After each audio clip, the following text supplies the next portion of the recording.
Hello dear students, I welcome you back for another lecture on the topic electric charges and field. So in previous class we had studied Gauss law, and what is the Gauss law? The total electric flux in an closed imaginary free surface will be equal to 1 upon epsilon naught times the net charge enclosed by that closed surface, and that surface is known as the Gaussian surface. So in that also we had studied one more important application of the Gauss law. I had taken a uniformly charged wire, and using the Gauss law I derived the expression for the electric field due to infinitely long charged wire.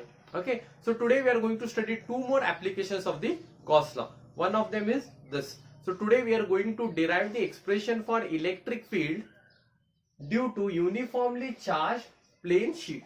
So I have a plane sheet which is uniformly charged, and this plane sheet is generating electric field around it. And today I am going to find the electric field generated by this plane sheet but using the Gauss law. So here we are going to take help of Gauss law. Okay, so shall we begin? Yes student. Now see here, I have a plane sheet which is uniformly charged. So the charge has been distributed over the surface. So here we are going to consider the surface charge density, and which is the two-dimensional figure. Now students, this plane sheet which is uniformly charged with a positive charge will generate an electric field around it, and as I told you, the electric field lines due to positive charge will be obviously radially outwards. So if I consider, I'll tell you why, what is the reason why I left this empty. Okay, even the charges are present here. So electric field will be in this direction or maybe in this direction. It is quite obvious that electric field will be radially outward since the charges are positive here. So let me consider an electric field at this point P. So I am going to find electric field at this point P using the Gauss law. So the direction of the electric field will be in this direction. Yes or no student? Now if you remember the Gauss law, I had told you that you can apply the Gauss law only for the closed surfaces. You cannot apply the Gauss law for any other body. So if I consider this plane sheet, is it a closed body or an open body? It's an open body. Here two faces aren't closed. So will it be convenient to apply Gauss law here? No. So what will I do is, I'll take a small portion of this plane sheet, okay, in which the charge is uniformly again distributed. What I'm doing is, you can imagine a paper, okay. A paper is a plane sheet in which uniformly charge has been distributed. Now I am going to take one hollow cylinder, not a hollow cylinder, a closed cylinder, because it should be a closed body. A cylinder having its two ends closed, and I'll pass that cylinder through that paper. So when I pass that cylinder through that paper, I am going to get a portion of this plane sheet. Yes or no students? So what will I do is, I have taken a small portion of this plane sheet. Now see here students, can I draw an imaginary surface here? It's quite obvious that electric field will be in this direction also. Electric field will be in this direction also. It will be around it. It's a space around the charge. And why I am considering outward since because it is too positively charged. So students, from this, if I draw one imaginary line, so what kind of figure will be generated here? Is it not a cylinder? Is it not a cylinder? Okay. We'll consider that point P here only. Okay. Now this is the cylinder. Okay. The name of this, let me give this end as P and this end as Q. Now we are going to find the expression for electric field due to this cylinder, which is a part of this plane sheet itself. Again remember, this is the hollow, this is the closed cylinder. Why I am taking the help of cylinder? Because I am going to find the expression for electric field using the Gauss law. I can also find the expression for electric field by any alternate method, but here they are specifically mentioning that find the expression for the electric field for a plane sheet using the Gauss law. So for plane sheet, it is an open system. I cannot use the Gauss law. So for my convenience, I am drawing a cylinder. Okay, and at this point P or at this point Q or this point P, I am going to find the electric field. Have you understood this? Now this is the small portion of this cylinder. Okay, which has a cross-sectional area dA, and also this has the cross-sectional area dA. Now copy this diagram. I'll erase this.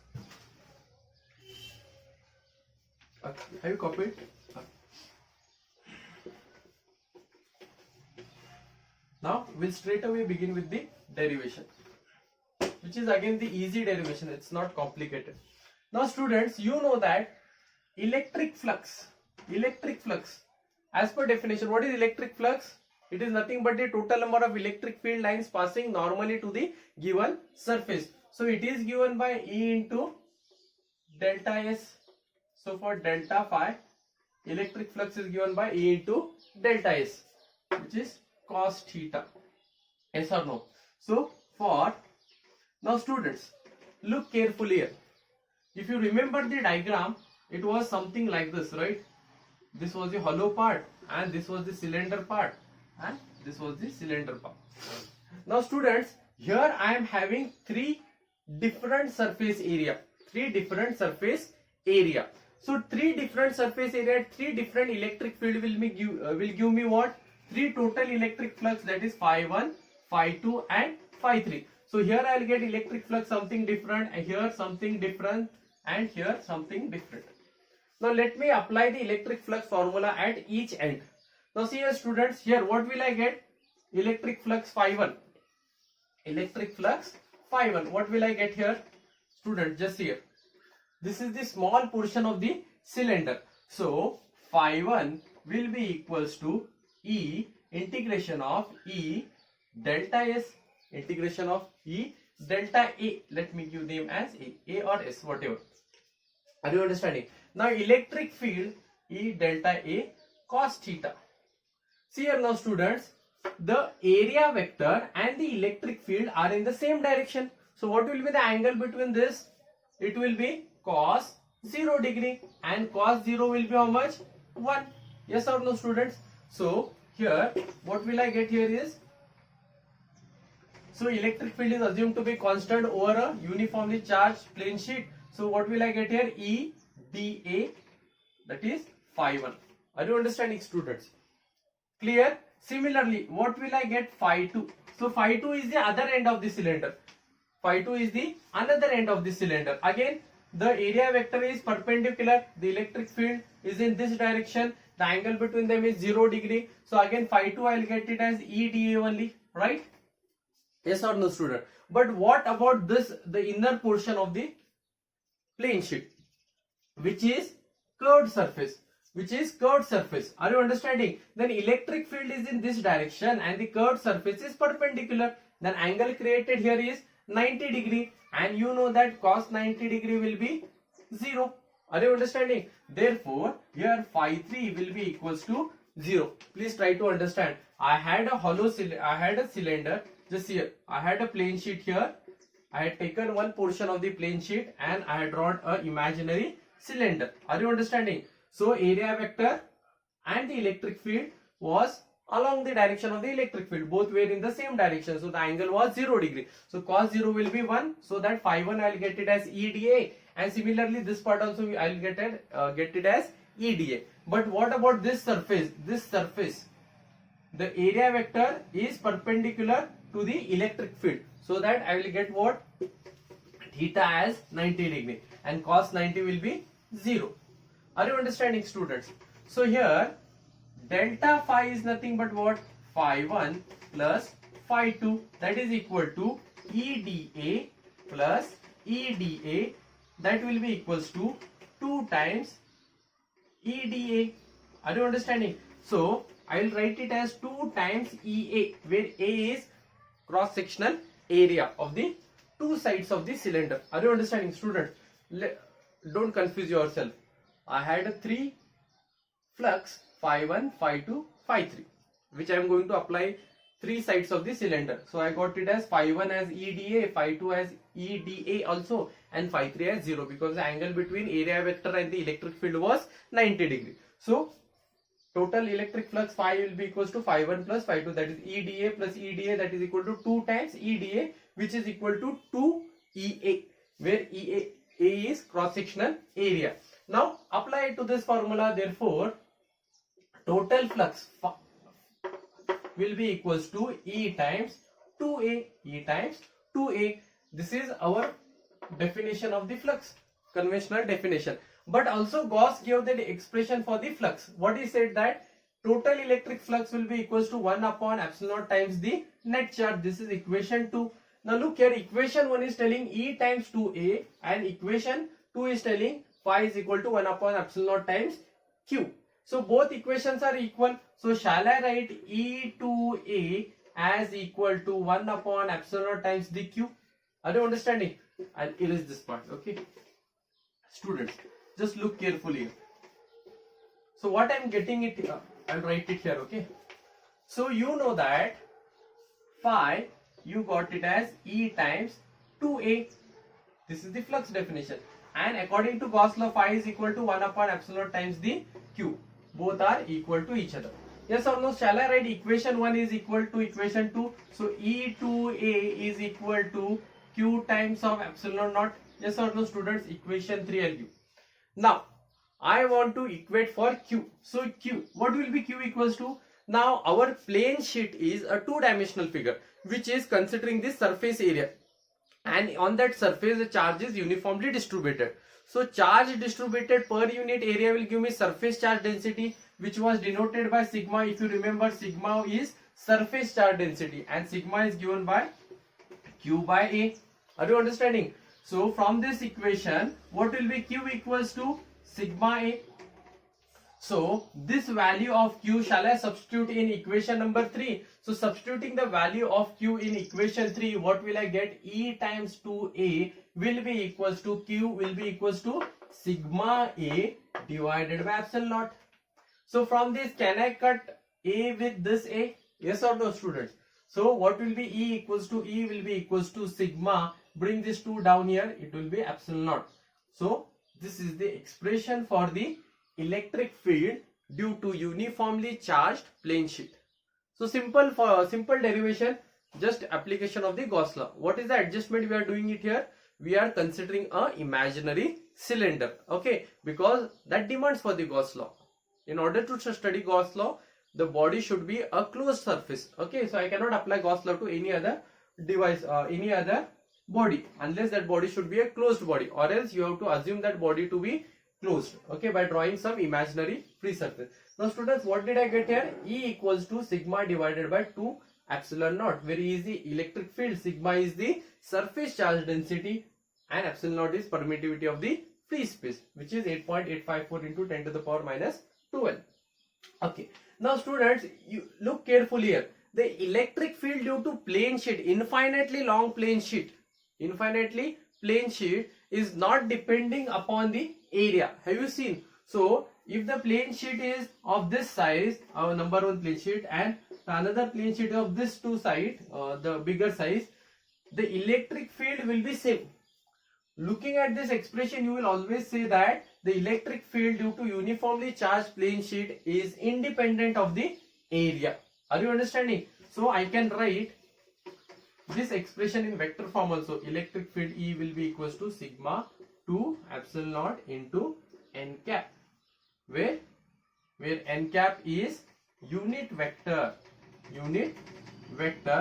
pointing from area vector to the normal to the surface. Are you understanding? So this is the expression for the plane sheet, expression for the electric field due to plane sheet. Have you understood this? Okay, we'll do another derivation. Okay, now student, let us study another application of the Gauss law. So again we are going to find the expression for the electric field due to uniformly charged thin spherical shell. Okay, but here already we had found the derivation for the electric field due to a sphere, which was the closed body, and shell is also a part of the sphere itself. But here the condition is that the point is outside the conductor. Now if you consider a shell is a closed body. Yes or no, students? Shell is the closed body. So applying Gauss law is easy there. But here they are asking the electric field at point P is outside the conductor. Are you understanding, student? That point P is outside the conductor. So will it be convenient to apply Gauss law here? No, because Gauss law demands that body should be a closed body. But here the point P is outside the conductor. Okay, so like in previous derivation we had drawn an imaginary cylinder. Here also we are going to do such kind of adjustment here, so that I can easily apply the Gauss law to this thin spherical shell where the point P is lying outside the cylinder. Okay, student. Now imagine I have a thin spherical shell where the charge is being uniformly distributed over the surface. where this is the center of the shell having center O. This is the radius of the shell. Now students, they have given us the condition that the point P is lying outside the conductor, so that electric field will be somewhere at this point P, where this will be the direction of the electric field, because it is a positively charged cell. Now here, can I apply Gauss law here? No, it becomes very difficult. Yes or no, student? So what will I do here is, I'll draw one more imaginary circle or a sphere. Okay, an imaginary sphere, see, students, and I am going to consider one part of this sphere having area ds, students. See here, this was our shell where the charge is uniformly distributed. Obviously the electric field will be radially outward since it is the positively charged. I am considering this point P at which electric field is to be calculated. So I will consider this small portion ds of this imaginary shell, okay, having cross-sectional area ds. So ds, while integrating I will get total surface area S, and once I get the total surface area, I will substitute in the Gauss law. So have you understood this? Okay, we'll start the derivation. Okay. In exam you are supposed to write the consideration also. Okay, consideration will not carry any marks, but it will help you to impress your evaluators to get you extra marks. Okay, fine, students. Now see here, imagine that shell, outer shell having a cross-sectional area ds, and electric field is obviously radially outwards. Then again apply the Gauss law. What will be d phi equals to E into ds cos theta, correct? Yes or no? So the electric field and the area vector are along the same direction. So obviously theta will be 0 degree. Yes or no? So cos 0 will be 1. Therefore d phi will be equals to E ds. Now, so for small portion ds, I will get small electric flux d phi. So to get total electric flux phi, what will I do is I will integrate it. So integration d phi equals to integration E ds. So integration of d phi, total will get me what? Total electric flux phi.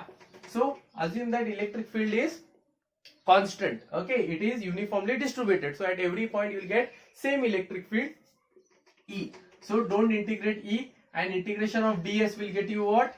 So better I'll take it outside only. So integration of ds will get me what? ds will get me what? Total surface area S, where S is surface area of the shell. S is surface area of shell. What is the surface area of shell? S equals to 4 pi r square. So phi equals to, S is equal to 4 pi r square. So give this as equation number 1. Now apply the Gauss law. What Gauss told you that phi is equal to 1 upon epsilon naught times q. Give this as equation number 2. Now look, equation 1 and 2, again both are same. So E dot 4 pi r square will be equals to q divided by epsilon naught. Yes or no, student? Where value of S is 4 pi r square, which is the surface area of the shell. So that from this equation, can I cut something? No. So directly substitute for E. E will be equals to 1 upon 4 pi epsilon naught q divided by r square. So this is the expression for the electric field due to uniformly charged thin spherical shell, where the point was assumed to be lying outside the shell. Are you understanding? Very simple derivation. Okay, have you understood this? So from this also you understand very important thing, that electric field for a closed surface is independent upon the area. It is not depending upon the area, length, height, breadth, whatever it is. Are you understanding? So Gauss did a very important thing, is that he reduced the expression for the electric field in much more easier way. Okay, or else before, to get the electric field it was very complex thing, but since Gauss gave his law, to get the electric field or electric flux, it became very much easier, because his law is very straightforward and very simple, that total electric flux will be how many times? 1 upon epsilon times the net charge enclosed by the system. Okay, so this concludes the first topic. Okay, and in this topic I had left one small concept, okay, which is the easier concept, okay, which that I'll finish it off, then we'll conclude this topic. So here there was one more basic concept I forgot to teach you. where we started with the introduction. That time only I was supposed to tell you this. So electrification. Okay, this is also part of your syllabus.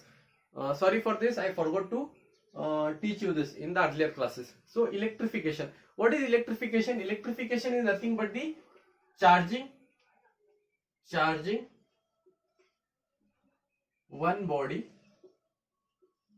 with another. So process of charging one body with another body is known as electrification. So in electrification, basically we exchange the charges. Are you understanding? So electrification is nothing but the exchange of charges from one body to the another body, or the charging the body is known as electrification. So basically electrification is of three important types. First one is you can electrify body by friction. Second thing, you can either electrify the body by conduction method, and third one by induction method. So these are the three important steps involved in electrification. Not three steps, or it is three different types by which you can charge the body, either by friction or by conduction or by induction. One by one, let us study briefly. Okay, so friction, what happens? Suppose there are two bodies. When you rub those two bodies, see here, basically any body will be electrically neutral.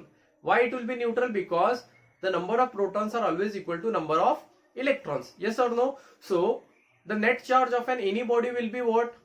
Zero. Yes or no? But if I take a rod with a silk cloth and if I rub it, the rod is going to lose the electron and silk is going to gain those electrons. Are you understanding? So the body which loses the electron, obviously that body will become positively charged because it has lost certain electrons. As a result, the protons number will upgrade. Yes or no? And the body which is going to gain the electron will obviously become a negatively charged body. Are you understanding? Why? Because it has got the excess electron from the iron itself, which has lost the electrons. As I told you, the electric charges are additive in nature. The net charge of a system always remains constant and charges are always conserved. So what is happening here is, when you rub two bodies, you are undergoing those two bodies with frictional process. So due to friction, what happens? Charges exchange. One body is going to lose the electron, another body is going to gain the electron. The body which loses the electron becomes positively charged and the body which gains the electron becomes negatively charged. Yes or no? So indirectly you are charging that body into two categories, whereas positively charged and negatively charged. So this is one of the simple method of charging the bodies. Yes or no? If you are done in your childhood days, you have taken a scale, okay, and rub on your head, okay, and you created the friction. Yes or no? And that scale, when you brought near the pieces of the paper got attracted. Yes or no? Because the scale was charged and that charged body was attracting the uncharged paper particles. Are you understanding? So what was that method? That was friction. Are you understanding? So friction is one of the easiest method to charge the body. Okay. Next is conduction. Conduction means what happens, you know. Suppose I have a charged body A. Okay. And this charged body is supported by an insulating handle. So that charge does not waste out. Okay. And there is one neutral body B. Neutral body means number of protons are always equal to number of electrons. Now if I bring this charged body near this body B and if I connect them, okay, with the help of wire, or directly I take this body and contact them. So what will happen? This body will share the charges with this body. Okay. And this body also becomes positively charged because it is sharing certain certain positive charge from this body. Are you understanding? So this is one of the important methods of the electrification, which is conduction. Charging another body. Okay, this also should be covered in an insulating strand so that charge does not waste out. Okay. At the end, charge are always conserved. Okay. At the end, they will go for earning itself. Clear? And the last important method is induction. So in induction and conduction, they are almost same. They are going to share the charges, but in induction, the body should be in contact with each other. Yes or no? But in induction, they should not be in contact with each other. Now let us understand how. Suppose I have a charged body A. Let us understand induction. Suppose I have a charged body A, which is having negatively charged. Okay, negatively charged, distributed uniformly over the surface, and there is one charged body B which is neutral. Now students, what I am doing is I am not actually touching those bodies. Just like you can imagine a magnet, right? If you bring two magnets closer to each other, the opposite ends of the magnet will definitely attract each other, even though you are not touching them. Okay, by certain distance, definitely they will attract each other. Same way happens here. When you bring a charged body, near to the uncharged body, here also exchange of ions takes place. Now let us understand how. This body is electrically neutral because matter is electrically neutral. The reason is number of protons are always equal to number of electrons. So when I bring this body close to this body, what will happen? This body is carrying a negative charge. I'll assume that negative charge is electron. Okay, obviously the negative charge are the electrons. So obviously this body has the electrons. So due to the electrons of this body will experience the repulsive force, because like charges will always repel. So as a result, what will happen? The negative charge which were in this direction will directly or indirectly they will shift to the another end of the conductor. Are you understanding? So that, and the remaining positive charge will accumulate here. Are you understanding? Because of the opposite nature, negative will attract the positive and this negative will repel the electrons in this direction. So are you understanding, students?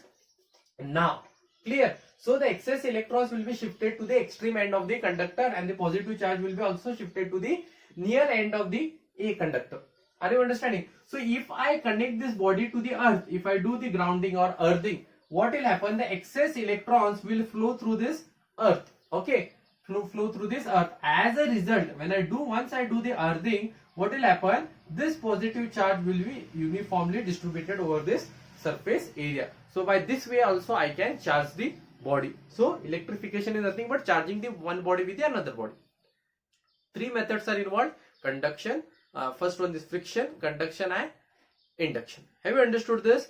Okay, so this completes the first topic. Okay, in coming days or in next videos I'll try to do certain numericals, or else we'll start with the next topic, electric potential and capacitance, and once I finish that topic, combinedly we'll do the numericals. Okay, we'll try to do objective numericals as well. Okay, for competitive section.